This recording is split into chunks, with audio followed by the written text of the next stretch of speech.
America यमनियों के जाल में फंस गया है। हूतीस अमेरिका ब्रिटेन का शुक्रिया अदा कर रहे हैं यमन पर हमला करने के लिए।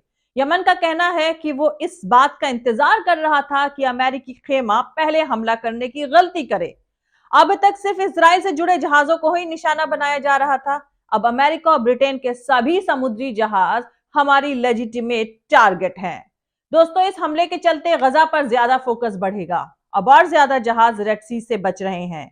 गजा सपोर्टर्स के बीच और ज्यादा एकजुटता पैदा हो रही है।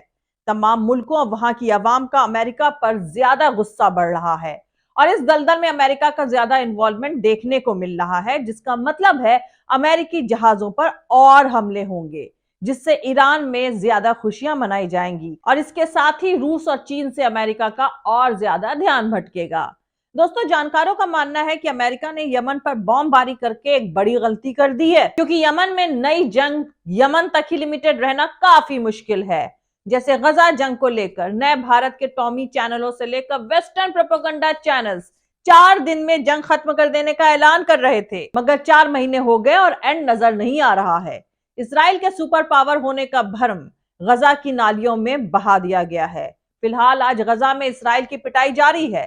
पैलेस्टीनियन रेजिस्टेंस ने खान यूनुस हलीमा मस्जिद के पास इसराइली डिफेंस फोर्सेस गाड़ियों और गैदरिंग्स पर 60 कैलिबर मोर्टार गोलों से बॉम्बबारी करी है। वहीं गजा के अल महत्ता में भी इजरायली फौज के साथ यही हुआ है।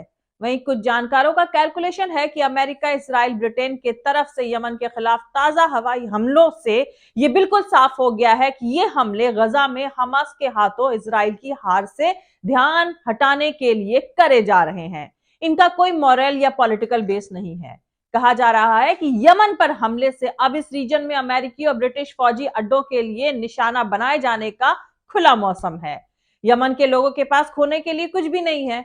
वो आसानी से पूरे रीजन में आग लगा सकते हैं, क्योंकि यमन के बाहर भी उनके फायर पावर की टारगेट कैपेबिलिटी और दूसरे आर्म्ड ग्रुप के साथ उनके गहरे गठजोड़ हैं, जिसे कम आंकने की गलती नहीं करी जा सकती है।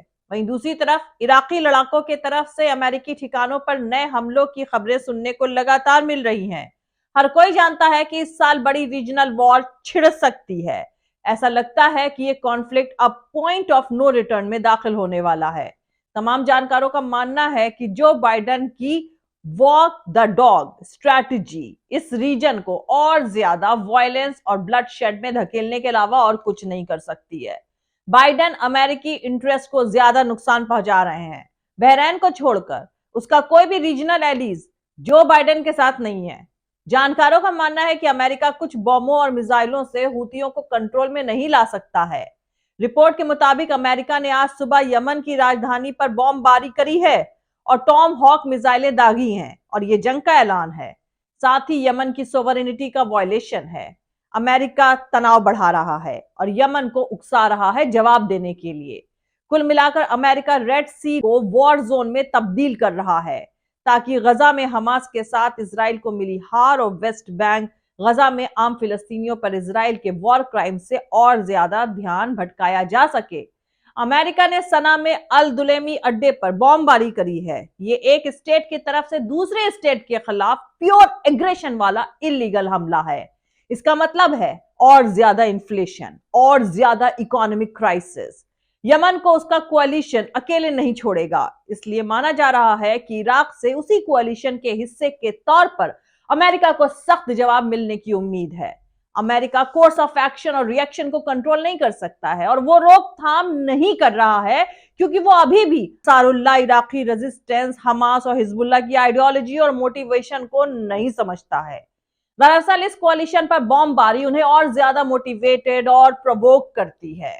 अमेरिका ने 8 सालों तक यमन पर बॉम्बबारी करी लेकिन कुछ भी हासिल नहीं किया और अब वो ऐसे हालात में फिर से कोशिश कर रहे हैं जहां यमन सिर्फ एक अमेरिकी जहाज को डुबाकर जीत जाएंगे। खैर दोस्तों, अमेरिका और ब्रिटेन की सेना ने यमन में हुतीज के ठिकानों पर आज फिर हमले करे हैं। इस पर अमेरिकी राष्ट्रपति जो बाइडेन ने कहा है कि अगर जरूरत पड़ी तो वो आगे भी फौजी कार्रवाई करने में नहीं हिचकेंगे। हालांकि अमेरिका ने यह भी साफ कर दिया है कि वो मिडिल ईस्ट में कॉन्फ्लिक्ट को बढ़ते हुए भी नहीं देखना चाहते हैं। ये इस तरफ इशारा करता है कि अगर आगे अमेरिका कोई कार्रवाई करता है तो वो लिमिटेड ही होगी।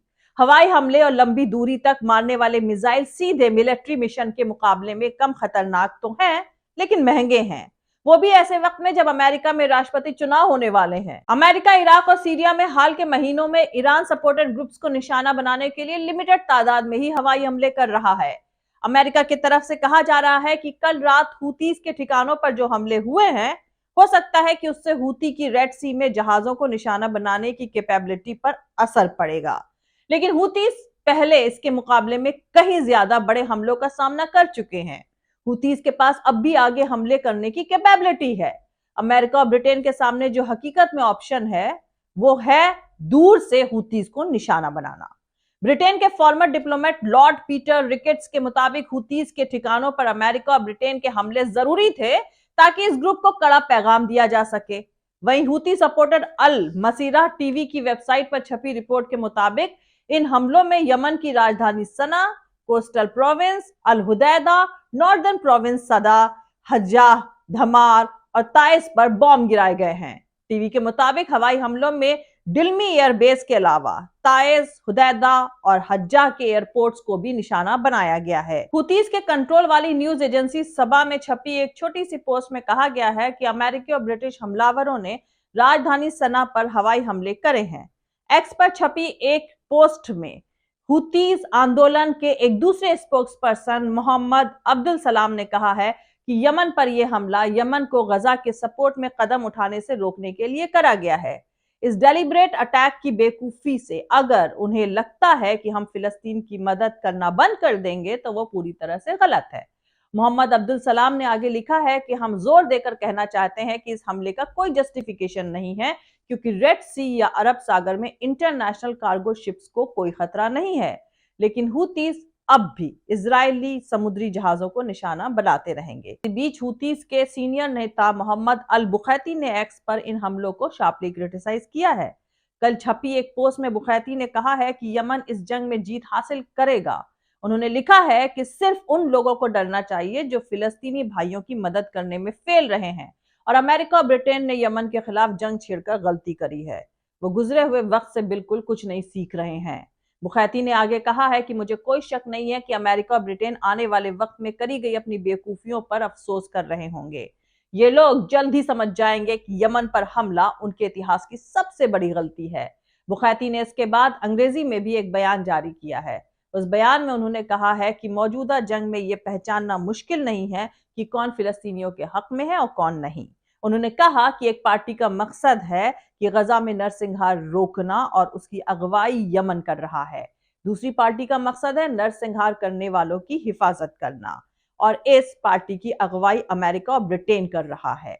इसीलिए दुनिया में हर शख्स के पास इस वक्त दो ही ऑप्शन है, कोई तीसरा ऑप्शन नहीं है। या तो वो नरसंहार का सामना कर रहे लोगों के साथ खड़े हों या नरसंहार को अंजाम देने वालों के साथ। आप किस तरफ हैं?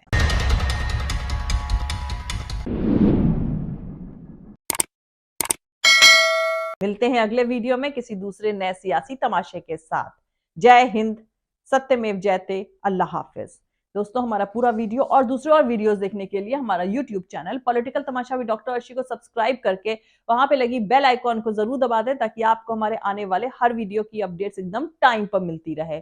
और दोस्तों, अगर आपको हमारे वीडियोस इंफॉर्मेटिव लगते हैं, अगर आपको हमारा काम पसंद आता है, तो आप अपने इस चैनल को सपोर्ट कर सकते हैं इसके पेट्रॉन बन करके या फिर इसकी मेंबरशिप लेकर के। पेट्रॉन बनने का लिंक मैंने इसी वीडियो के डिस्क्रिप्शन में डाल दिया है, जिस पर क्लिक करके आप पेट्रॉन बन सकते हैं। और मेंबरशिप लेने का लिंक भी इसी वीडियो के डिस्क्रिप्शन में अलग से दिया गया है, जिस पर क्लिक करके आप अपने इस चैनल के मेंबर बन सकते हैं। और आप हमें फॉलो भी कर सकते हैं हमारे ट्विटर यानी एक्स और हमारे फेसबुक पेज पर। मेरा ट्विटर हैंडल है @arshi Aziz Khan. Thank you. मिलते हैं अगले वीडियो में।